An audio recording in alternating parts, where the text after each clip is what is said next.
Hey guys, welcome to Data Science Target. Here we are going to tell you about the data science concepts that are frequently asked in interviews.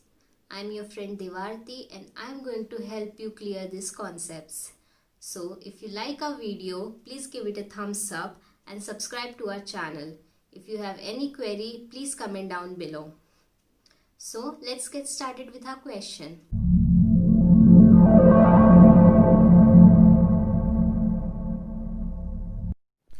There are mainly four types of machine learning. They are supervised learning, unsupervised learning, semi-supervised learning, and reinforcement learning. Let's move on with supervised learning. If you are learning a task under supervision or someone is there to judge whether your answer is correct or not, this is supervised learning. Similarly, in supervised machine learning, we have data with labels and this data are trained on the model. So, what is this label? Label is the answer tagged with each example in the training data set. Now let's take an example. Suppose there is a data set of features of two types of animals, cats and koala, and the features are the color of the animal, ear, nose type, and the predefined labeled column with animal name. Now we train the data, and when we provide new data of animals, the model will predict whether the data described is cat or koala. This is classification problem. We have another method, that is regression. So we have a data set of the features of the apartment and we have to predict its price. So the features are the size of the apartment, number of rooms, locality, and the regression model will predict the price of the house. So we can say that the regression problem can predict the integer values, whereas the classification method will produce the category of the data. Now we'll see unsupervised learning. In unsupervised learning, learning is done without any supervision. So we can say that the data does not have any label. Some of the popular algorithms of unsupervised learning are K-means clustering, anomaly detection, association, principal component analysis, and autoencoders. We will see what this K-means clustering do. In K-means clustering, we make the cluster of similar items.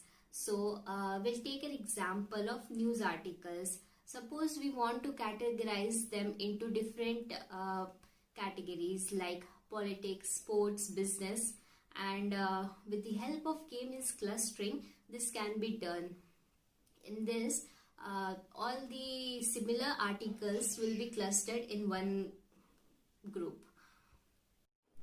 Anomaly detection can be used in banks to detect the fraud transaction happening by looking at the unusual activities. Suppose if you are having a credit card that is used on same day from India and UK, so the system will make it as suspicion and alert this person.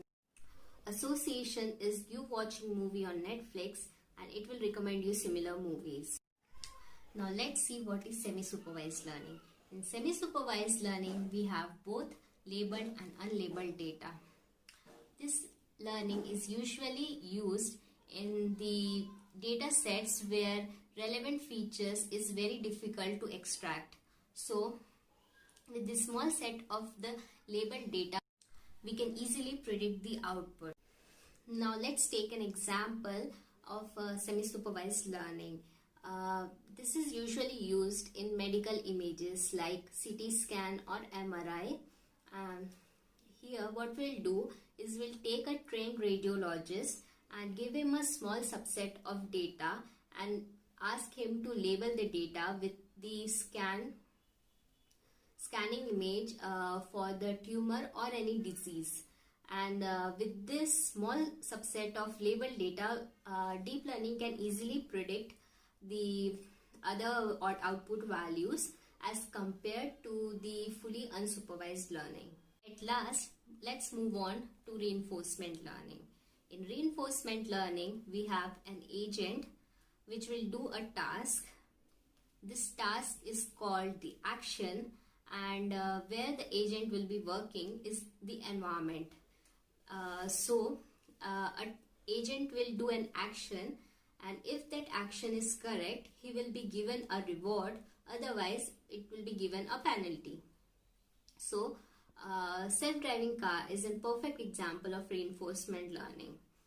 Self-driving car attempts to find the optimal path by accomplishing its goal. The actions that can be performed are taking turn, driving on road, stopping at the red signal, and many more. So if these actions are done correctly, it will be given a reward.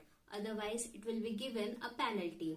So the overall aim of the agent is to take the best next step so that it can achieve the final big reward. We can say that the agent relies on two things: on the past feedback and exploration of new tactics. So this is an iterative process. The more the feedback, the more strategies the agent can take. Thank you for watching our video, and please don't forget to like and subscribe to our channel and press the bell icon.